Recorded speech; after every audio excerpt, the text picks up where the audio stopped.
यह है आनंद कुमार। आनंद कुमार एक गणित के जीनियस थे, इसलिए आनंद को गणित में गोल्ड मेडल भी मिला था। लेकिन बचपन से ही आनंद का एक ही सपना था कि वह कैम्ब्रिज जैसी बड़ी यूनिवर्सिटी में पढ़ाई करे, परंतु आनंद के घर की आर्थिक स्थिति बहुत खराब थी। इसी वजह से आनंद कैम्ब्रिज जैसे बड़े कॉलेज में अपना एडमिशन नहीं कर पाया। इसलिए आनंद कुछ पैसों की मदद के लिए शिक्षा मंत्री के पास जाता है और उनसे आर्थिक सहायता करने की बात करता है, लेकिन मंत्री जानबूझकर बहुत नाटक करते हुए आनंद और उसके पिता को वहाँ से भगा देता है। इसके बाद आनंद और उसके पिता पीएफ से लोन लेने जाते हैं, लेकिन वहाँ भी पर्याप्त पैसा नहीं होता, इसलिए वे भी उन्हें मना कर देते हैं। अंत में आनंद के पिता राजेंद्र बैंक में लोन लेने जाते हैं, लेकिन बैंक वाले भी उन्हें लोन देने से इनकार कर देते हैं। इस सब के बाद अपने बेटे की हालत और सपनों के टूटने का सोचकर आनंद के पिता राजेंद्र की मौत हो जाती है। पिता की मौत के बाद आनंद अपना सारा पढ़ाई छोड़ देता है और अपने सारे सपनों को भुलाकर पापड़ बेचना शुरू कर देता है, क्योंकि घर चलाने के लिए उसके पास पैसे नहीं थे। इसलिए रोज रोज आनंद साइकिल से पापड़ बेचने निकलता था। इसी बीच एक दिन जब आनंद पापड़ बेच रहा था, तभी एक अमीर आदमी ललन सिंह, जो खुद एक गोल्ड मेडलिस्ट रह चुका था, उसकी गाड़ी से आनंद का एक्सीडेंट हो जाता है। ललन सिंह गाड़ी से उतरकर आनंद को बहुत बुरा भला कहने लगता है, लेकिन जब वह ध्यान से आनंद को देखता है तो तुरंत उसे पहचान लेता है। तब ललन सिंह आनंद से उसके हाल के बारे में पूछता है। आनंद कहता है, मैं अब पापड़ बेच रहा हूँ। यह सुनकर ललन सिंह को बहुत बुरा लगता है, क्योंकि एक गोल्ड मेडलिस्ट छात्र अब पापड़ बेचने को मजबूर है। इसीलिए उसी वक्त ललन सिंह आनंद की साइकिल और पापड़ हटवाकर उसे अपने साथ कार में बैठा लेता है और अपने घर ले जाता है। अब ललन सिंह आनंद को अपने साथ अपने घर ले आता है और आनंद से कहता है कि वह अब पापड़ बेचना बंद कर दे और उसकी अकादमी में पढ़ाने का काम करे। फिर वह आनंद को बहुत मोटी रकम देता है और कहता है कि वह उसका भविष्य बदल देगा। पैसे मिलने के बाद आनंद पापड़ बेचना छोड़ देता है और ललन सिंह की अकादमी में शिक्षक बनकर पढ़ाने लगता है। धीरे धीरे ललन सिंह आनंद के नाम पर विज्ञापन भी छपवाने लगता है, क्योंकि आनंद एक गोल्ड मेडलिस्ट था। आनंद का नाम आते ही ललन सिंह की अकादमी में बहुत से बच्चे एडमिशन कराने लगते हैं। इससे खुश होकर ललन सिंह आनंद के लिए एक बाइक भी खरीद देता है। अब आनंद पहले से भी ज्यादा खुशहाल दिन बिताने लगता है, लेकिन आनंद को यह नहीं पता होता कि ललन सिंह सिर्फ अपने फायदे के लिए उसका इस्तेमाल कर रहा है। कुछ ही दिनों में ललन सिंह आनंद को अपनी एक्सीलेंस ब्रांच का ऑथराइज्ड हेड भी बना देता है। धीरे धीरे आनंद लालची बनने लगता है। जब भी कोई गरीब घर का लड़का एडमिशन के लिए आता तो वह उसे बिना एडमिशन दिए भगा देता। उधर शिक्षा मंत्री और ललन सिंह मिलकर और भी कोचिंग सेंटर खोलने की योजना बनाने लगते हैं, क्योंकि आनंद के नाम पर ही उनकी सारी कोचिंग चल रही होती है। बेखबर आनंद भी उनकी हर बात मानकर सब कुछ करने लगता है। लेकिन एक दिन जब आनंद मौज मस्ती करके बाहर निकल रहा होता है, तभी उसे सड़क के किनारे एक लड़का बैठकर पढ़ाई करता दिखता है। आनंद उसके पास जाकर पूछता है, क्या पढ़ रहे हो? तो वह लड़का कहता है कि वह गणित पढ़ रहा है। यह देखकर आनंद थोड़ा हैरान रह जाता है। आनंद को जब पता चलता है कि सड़क किनारे बैठा लड़का बहुत अच्छी पढ़ाई कर रहा है, तो वह हैरान हो जाता है। तभी एक रिक्शे वाला आनंद को अपनी रिक्शा पर घर जाने के लिए बुलाता है। रास्ते में रिक्शे वाला आनंद से कहने लगता है कि मोहन तो एक आदिवासी बच्चा है, इसलिए चाहकर भी उसे इन सबसे कुछ नहीं मिलने वाला। यहाँ तो बस राजा का बेटा ही राजा बनेगा। जिनके पास पैसा है वही अपने बच्चों को पढ़ाते हैं। यह सुनकर आनंद अपने पिता की कही हुई बात याद करता है। उसके पिता ने भी यही कहा था और सोचता है कि समय बदलेगा।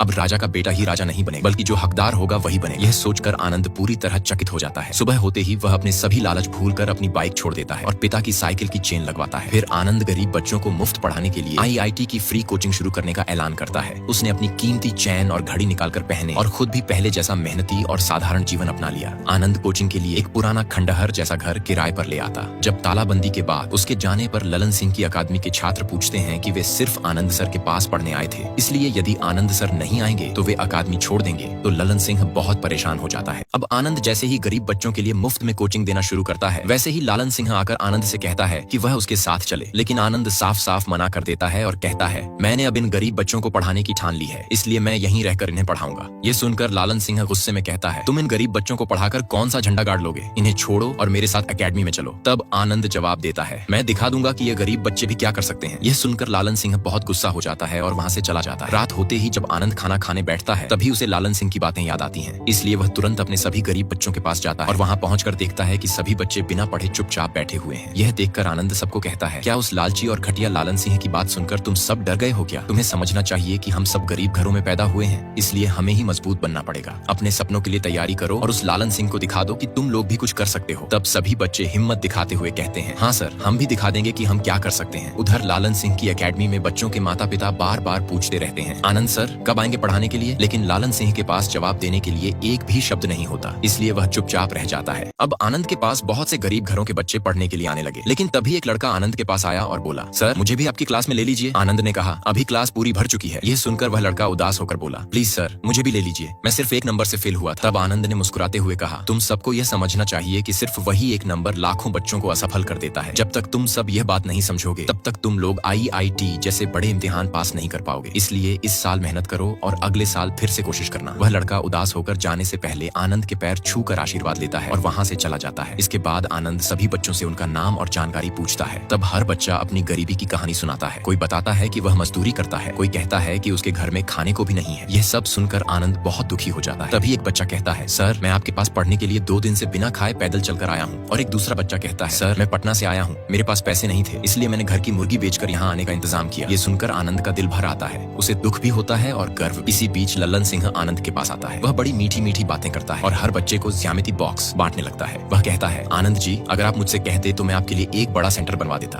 आनंद शांत स्वर में जवाब देता है, मैं तो बस एक छोटी सी कोशिश कर रहा हूँ ताकि ये गरीब बच्चे पढ़ लिख सकें। इस पर ललन सिंह मुस्कुराते हुए कहता है, कोई बात नहीं, इन बच्चों की चिंता मैं कर लूंगा, आप हमारे साथ हमारी अकादमी में चलिए। अब आनंद गरीब बच्चों को मुफ्त में शिक्षा देने के लिए अपनी बाइक तक बेच देता है। लेकिन तभी आनंद की गर्लफ्रेंड उसके पास आती है और गुस्से में पूछती है कि उसने ललन सिंह की अकादमी क्यों छोड़ दी। इसी बात पर वह आनंद से ब्रेकअप कर लेती है। लेकिन आनंद को इस बात से जरा भी फर्क नहीं पड़ता। वह बिना कुछ कहे अपने टूटी फूटी झोपड़ी को स्कूल बनाने की ठान लेता है। इसी बीच एक गरीब मजदूर का बेटा आनंद की मुफ्त कोचिंग के बारे में सुनता है। वह अपने मालिक के पास जाकर कहता है कि वह आज से काम बंद करके पढ़ाई करना चाहता है। यह सुनकर मालिक हंसते हुए मजाक उड़ाता है, कभी बिजली का बल्ब ठीक से देखा नहीं और अब पढ़ाई करेगा, जा जल्दी जाकर काम कर। यह सुनकर मजदूर का बेटा उदास हो जाता है। धीरे धीरे गांव के हर गरीब बच्चे तक आनंद की पंफलेट घोषणा पत्र पहुंच जाती है। अब हर बच्चा अपने दिहाड़ी काम को छोड़कर पढ़ने की इच्छा करने लगता है। उधर आनंद पैसों की कमी के बावजूद उसी टूटे हुए घर को साफ सुथरा बनाकर कक्षा का रूप देने लगता है। वह गाँव में और भी जगह अपने पंफलेट लगवाता है ताकि ज्यादा से ज्यादा बच्चे पढ़ने आए। कुछ बच्चे ट्रकों के पीछे लटक कर आनंद के पास पहुंचते हैं तो कुछ पैदल चलकर आते हैं। धीरे धीरे बहुत सारे गरीब बच्चे आनंद के पास पढ़ने आने लगते हैं। यह देखकर आनंद बहुत खुश हो जाता है। नेक्स्ट पार्ट के लिए लाइक और कमेंट करें।